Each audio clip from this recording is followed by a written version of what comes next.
Welcome to episode 6, where we explore section 5 of our book, tracing the fascinating evolution of the Athenian state from its roots in kinship groups to the birth of a democratic republic. That's right. We're really diving into a pivotal moment here, looking at how ancient Athens shifted from a society based, mainly on blood ties, what our source calls the Gentile constitution, Right, that kinship system. to something completely different, something we'd start to recognize as a state built instead on territory, on where you lived, and critically, on property. And what I find really compelling about the source material for this deep dive is how it connects those political changes, those structural shifts, directly back to economic drivers. It's not just what changed, but why. Exactly. So our mission really is to unpack this whole transition. We want to sort of identify the key forces pushing things along and see how Athens went from, well, defining your place by your family to defining it by your address and your assets. It's basically the origin story of the state as we know it. You get ready, because there's some pretty surprising insights in here. Okay, let's get started. Where does the source say this Athenian journey begins? It starts back in what's usually called the heroic age. Athens, at that point, was basically structured around 4 main tribes. Okay, 4 tribes. And each tribe seemed to have its own territory. Within those, you had smaller kinship groups, the phratries, maybe 12 of them, possibly connected to specific places too. So layers of organization, but all fundamentally tied back to who you were related to and sort of where your group hung out. And the politics reflected that. You had the assembly of the people, a council, and the basileus, a kind of king figure. But, and this is really crucial according to the source right from the start, land was already divided up and privately owned. This wasn't some purely communal setup. Ah, okay. So private property and land was there very early. And that tied into a fairly advanced economy, you're saying. Precisely. We're talking commodity production, not just grain for themselves, but increasingly wine and oil specifically for trade. And they were serious players in maritime trade, even taking over Aegean routes from others. Wow. So you've got private land, significant trade, all happening inside this old kinship structure. Sounds like a recipe for, well, friction. Absolutely. That economic activity, it becomes this really powerful disruptive force because once people can buy and sell land, and as you get more specialization farming, crafts, trade, shipping people from different kinship groups start mixing. Right, they're not staying neatly in their ancestral districts anymore. Someone from Tribe A might set up shop in Tribe B's traditional area. Exactly. And that just throws a wrench into the old administrative system. Because say you're living in a phratries district, but you're not actually from that phratry kinship-wise, you're shut out of local affairs. Even if you're an Athenian citizen otherwise. Even then, the source says basically threw the old system out of gear. The blood tie structure just couldn't handle a population that was geographically mixed because of economic life. Makes sense. The rules didn't fit the reality anymore. Right. So the first big step to fix this, the source argues, is this constitution linked to Theseus. This is where you see a central authority starting to emerge in Athens itself. Okay, so instead of each tribe doing its own thing for justice or whatever, some matters become common concerns, handled by a central council in Athens. That's the core idea. It's not just tribes cooperating. They're starting to fuse into one nation. And this creates a common Athenian civil law that sits above the old tribal or Gentile customs. And that's a direct challenge to the whole kinship principle, isn't it? Huge challenge. Suddenly, an Athenian citizen has rights and protection even when they're outside their own tribe's turf. And crucially, it opens the door, just a crack at first, to eventually including citizens who didn't belong to any of the old Attica tribes, people totally outside the Gentile framework. And while this central authority is taking shape, are new kinds of social divisions starting to pop up too? Yes, definitely. Even before the state is fully baked, you see new social groups getting recognized. Our source mentions that traditional division: Eupatridae the nobles, Geomori the farmers, and Demiurgi the artisans. I know those names. But legally, that division wasn't super strict initially, was it? Except maybe for holding office. That's right. The main legal punch early on was that only the nobles, the Eupatridae, could hold public office. But our source stresses why this division, even then, was super important. It showed these new social elements bubbling up. It showed that holding office wasn't just a family tradition anymore. It was becoming like an almost guaranteed right for these specific noble families. Exactly. And these powerful families were forming a privileged class outside their old gens structure, a class that the new state, as it formed, started to recognize and, well, sanction. It also highlighted how important the division of labor between farmers and artisans had become important enough to cut across old kinship lines. So this early class structure, even if informal, it already shows that basic conflict. The old kinship society versus the emerging state. The state's first move is kind of breaking up the gentes by dividing people by privilege, pitting classes against each other. That's the analysis in the source, yeah. And speaking of privilege, the power of this nobility, mostly based around Athens, just kept growing and growing up until around 600 BC with Solon. The source calls their power insupportable. And how were they wielding this power? What were their tools? Well, according to our source, the main weapons were money and usury lending money at really high interest rates. The nobles were getting rich, especially from sea trade, maybe some piracy mixed in, and their wealth was piling up as actual money. Okay, here's where it gets really interesting, right? The source talks about this money economy acting like corrosive acid on the traditional farming communities. Yeah, communities based more on, producing what you need, maybe bartering a bit, what the source calls natural economy. The old Gentile constitution just couldn't cope with money. It wasn't designed for it. Not at all. So as those old kinship bonds, which might have offered some protection, started weakening, small farmers became incredibly vulnerable to debt. Because the old rules didn't have anything to say about creditors, debtors, mortgages. Nothing. Your bond or mortgage ignored your gender-free tree entirely. So the aristocracy's money power led to this new kind of customary law, one that massively favored creditors and basically greenlit the exploitation of smallholders. The source paints a pretty bleak picture. Like those mortgage markers all over the fields in Attica. Exactly, the mortgage columns stating the debt owed. Land was getting snapped up by nobles because of unpaid debts and interest. Peasants were lucky if they could stay on as tenants, but they'd pay something like 5/6 of their produce as rent. 5/6? It's brutal. And it got worse. Oh, yeah. If the land didn't cover the debt, or if there wasn't land security, debtors had to sell their kids into slavery abroad. And if that wasn't enough, the creditor could sell the debtor himself. Wow. That's... Yeah. Yeah. The source calls this the pleasant dawn of civilization, right? Really starkly highlights how the old system just collapsed under this new economic pressure. It really does. And just to drive the point home, the source throws in a quick comparison to the Iroquois, who it describes as still living under a Gentile constitution. Right, the Iroquois comparison. What's the takeaway there? Well, their way of producing things was much steadier, more focused on subsistence, communal living. They didn't have these huge splits between rich and poor, exploiters and exploited that were tearing Athens apart. So maybe they didn't control nature perfectly, but they did control their own production, more or less. They knew it, they'd get a livelihood, some good years, some bad, but not these massive social earthquakes, bonds breaking, classes at war. That's the key difference the source points to. It argues this was a massive advantage of that barbarian production. Producers controlled their product. That control got lost with civilization, and the source even hints that getting it back somehow, on a higher level, is a future goal.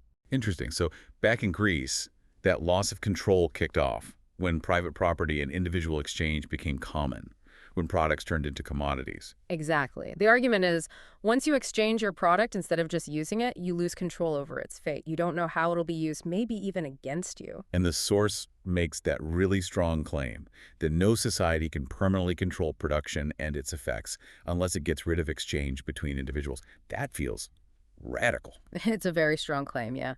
And the Athenians, the source says, learned the hard way how quickly commodities, through exchange, could dominate the producer. Commodity production led to private land, which led to money. Men invented money, but they didn't realize they had created this, new social superpower that society itself would have to obey. And this new power, raw and brutal through debt, gave Athens its first real taste of what it could do. And the old Gentile constitution. Utterly powerless. Worse than powerless, it had no framework, no vocabulary, no place for money, creditors, debtors, debt collection. Fundamentally incompatible. Totally. But it wasn't just money breaking things down. Remember the geographical mixing we talked about? People from different kinship groups living side by side all over Attica. Right. Plus, you had more and more citizens who weren't part of any traditional gens, maybe immigrants who got citizenship but weren't adopted in. And new jobs, right. Right. The division of labor creating permanent groups like artisans, merchants, sailors, with their own shared interests that the old kinship system didn't cater for. They needed new ways to organize, new offices. Absolutely. And, critically, The huge increase in the slave population. The source thinks they probably already outnumbered free Athenians by then. The Gentile constitution knew nothing about slavery, had no way to manage this massive enslaved workforce. Plus foreign immigrants, drawn by trade, who were outside the old system, no rights, no protection, potentially disruptive. So you stack it all up. Money's impact, the mixing of people, new occupations, slavery, foreigners. The old Gentile constitution's days were clearly numbered. Society had outgrown it, and it couldn't even begin to tackle the new problems, the new evils. But, okay, while the old system is crumbling, the state is sort of quietly taking shape in the background. That's the idea. These new occupational groups led to new official roles being created. And this emerging state needed its own power source, something separate from just, all the citizens armed. For Athens, with its focus on the sea, that meant naval power. Which leads to the Nokrarii, introduced even before Solon. Exactly. These were small territorial districts, initially 12 per tribe. Territorial meaning based on where you lived, not who your ancestors were. Bingo. And this is presented as a double attack on the Gentile constitution. First, it creates a specific public force, the Navy, cavalry that isn't just the whole armed people anymore. Okay. And second, and this is the really revolutionary bit, it's the first time people are officially grouped for public duties based on their address, not their bloodline. That shift from blood to territory is huge, isn't it? The real bedrock of the state. It's fundamental. So the old system can't help the people drowning in debt, but the state can intervene. And in doing so, it strengthens itself. Enter Solon, around 594 BC. The source calls his reforms political revolutions, starting with an attack on property. Yeah, sounds counterintuitive, maybe. But the source points out that historically, revolutions often protected one type of property by attacking another. Solon attacked the creditor's property, their claims to debts, to protect the debtor's property, their land, their freedom. Oh, by just canceling debts. Pretty much. Declared debts void, pulled up those mortgage markers from the fields, brought back people sold into slavery or who'd fled because of debt. The source calls it an open violation of property. And then draws that sweeping conclusion.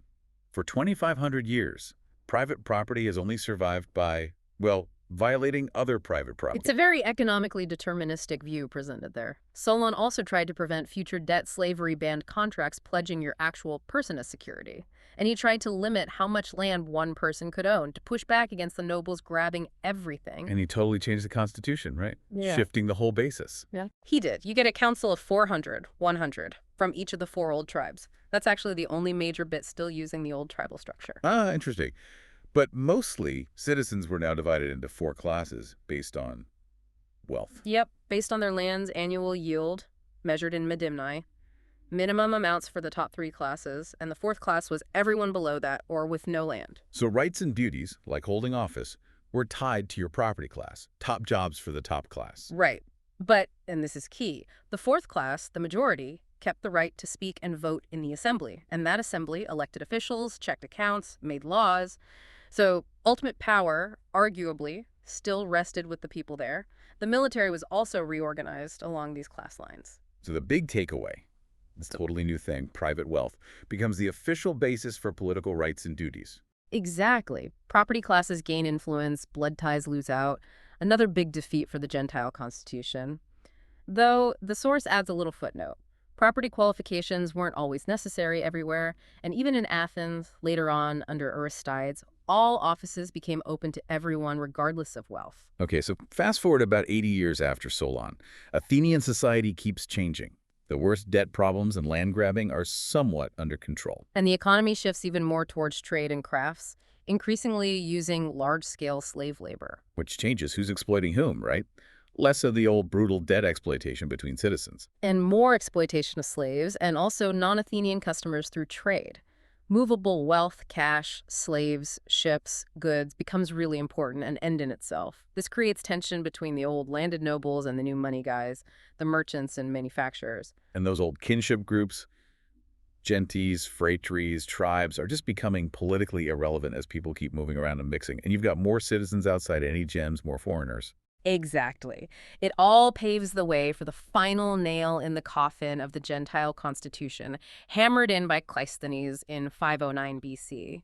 After more political fighting, Cleisthenes' revolution sweeps away the nobility's power and the last bits of the old kinship system. Because his new constitution just completely bypassed the four old blood-based tribes. Totally ignored them. He set up a whole new organization based purely on where people lived. Building on that earlier Nocrary idea, your address, your domicile, was all that mattered politically now, not your family tree. The land was divided up, and the people living there became, as the source puts it, a mere political appendage of the territory. And this is where the demes come in.